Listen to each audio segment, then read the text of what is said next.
Hey geometry students, happy Monday. So for today's asynchronous assignment, you guys are going to do the notes for week 3. Week 3's big topic is congruent triangles, and that's at the top of the screen. So if you want to label your notes in your notebook, that would be a great title to put. And we're going to do 2 separate big ideas. The first big idea is called congruence through transformations. And with the transformation idea, this is going to connect to something we saw in our first unit. Remember when we took segments and points and we transformed them using rules, right? If I go back to unit 1 just for a quick moment. Okay, when we did our day 1 notes, right? The second big idea was transforming points, right? We did reflections, we did translations like moving it left, right, up, down.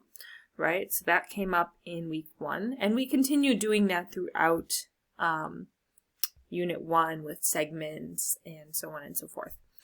So if you look at the picture below, they start with triangle 1, and notice all the other triangles have different letters, and you can pretty easily see what has happened with triangle 1 to create all of these other pictures, right? It looks like some of them have moved up and down, left and right. Some have reflected.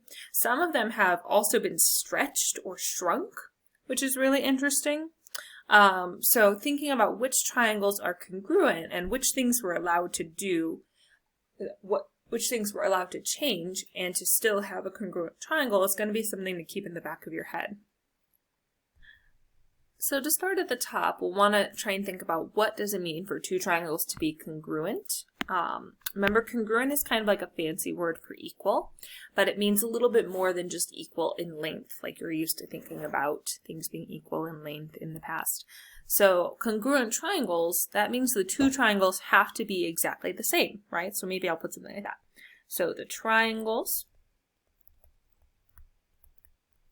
are exactly the same. And what does it mean for 2 triangles to be exactly the same? Like here is my triangle 1, maybe, and I'll draw my triangle 2. And maybe I'll make them more interesting, like those triangles are kind of boring. So here's triangle 1, and I'll kind of make it like, more interesting triangle. Triangle 2.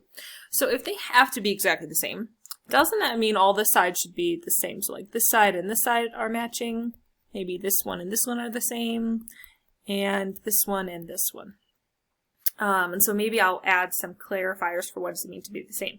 So like all matching sides, right, are congruent or equal.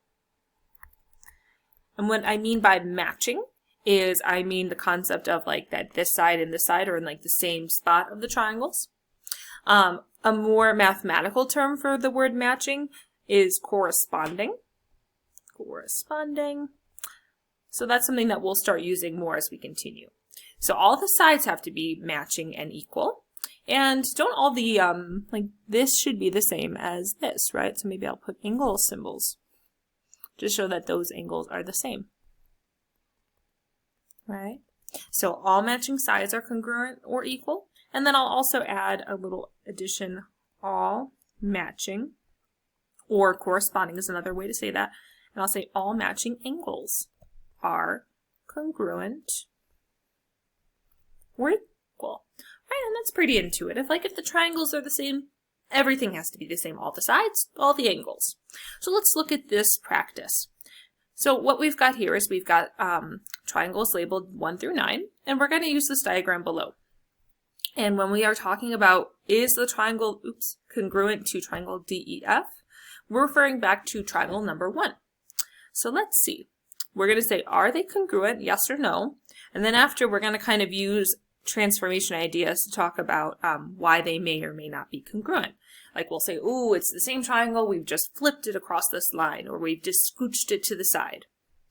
So maybe it might make sense to go one at a time and just kind of say yes or no, equal, and then kind of go back and fill it in.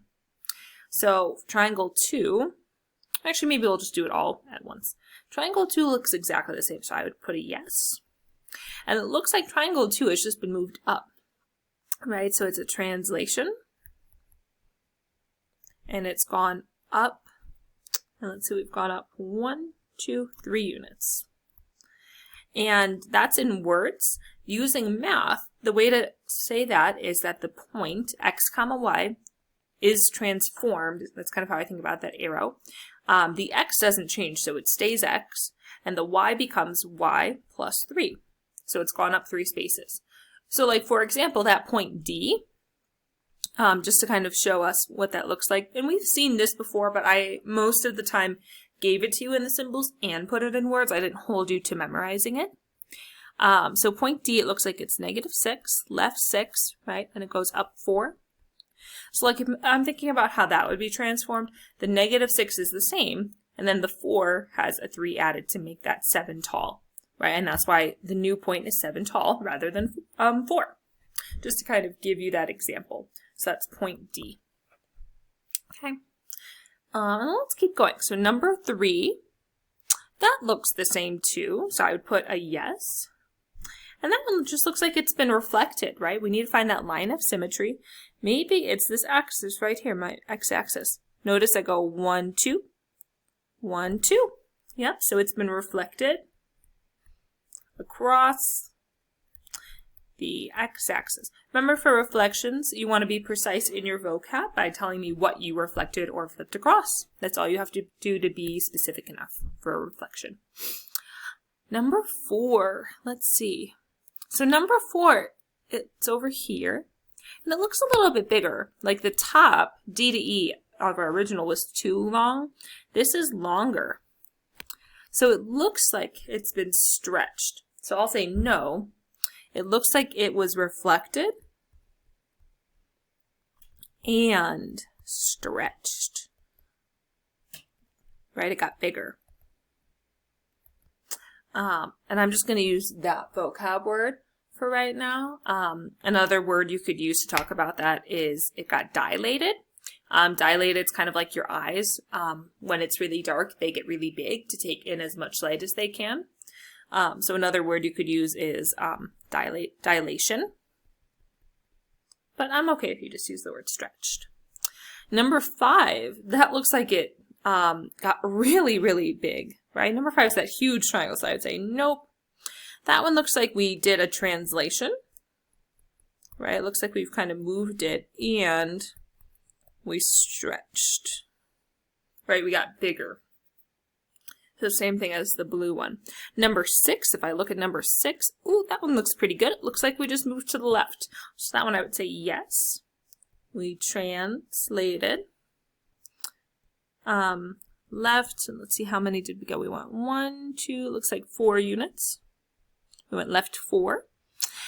In words, if I wanted to, or in symbols, if I wanted to say that, the points get changed. And if I'm going left, I take my X and I take away 4. My Y, it looks like, is staying at the same height. Okay, so you can say it in words or use symbols, whichever way you prefer. Number 7. Whoa, number 7 is really small. So I would say no. Looks like I did a translation, right? It looks like I moved down. But it also looks like I shrunk. So that one got much smaller. The number 8, that one looks about the same. Yeah, it looks the same. It's just oriented a little bit differently. So I would say yes. And number 8, we haven't talked about this transformation, but it's a rotation, right? You can kind of picture rotating. And it looks like if we think about it as a rotation, right, it would be kind of 180 degrees all around. If you did a 90-degree rotation, right, it would be in this area. If you rotated it, and I'm treating like the very origin is kind of the middle, picture it kind of like a clock, right? So if I only do a 90-degree, gets here. 180 degrees would get here. 270 would get here, somewhere in that area. And 360 would be back to the beginning. So if you want to be precise, we use the idea of degrees to talk about rotation. You haven't seen this before, but just some exposure. It's a rotation of 180 degrees. And I might say clockwise to say, you know, go kind of with the direction of a clock. To finish it off, number 9. Number 9, it looks like I also got bigger, right? So I would say no. It looks like I did a translation. Right? It looks like I moved it like right and up. and it looks like I stretched or dilated. So what I'm noticing is every single time I've got a no, all of these, they have something in common. They have the idea of I also did a stretch or a shrunk. So it looks like the ways to be congruent, I can do a translation, left, right, up, down. I can do a reflection. I can rotate, or I could do a couple of those, right? You could, do multiple. I just can't shrink or stretch. So at the bottom, you might put a little summary. Triangles are congruent if we translate, reflect, rotate, or a combo, right? I could do a couple of each of those. Okay, so that's kind of our summary idea of what we're noticing when we look at any time it's not congruent. Okay, so this is our first way of looking at congruence. In video 2, you guys are going to look at congruence a little bit more with symbols. Okay, so go ahead to video 2 and we will look at the symbols.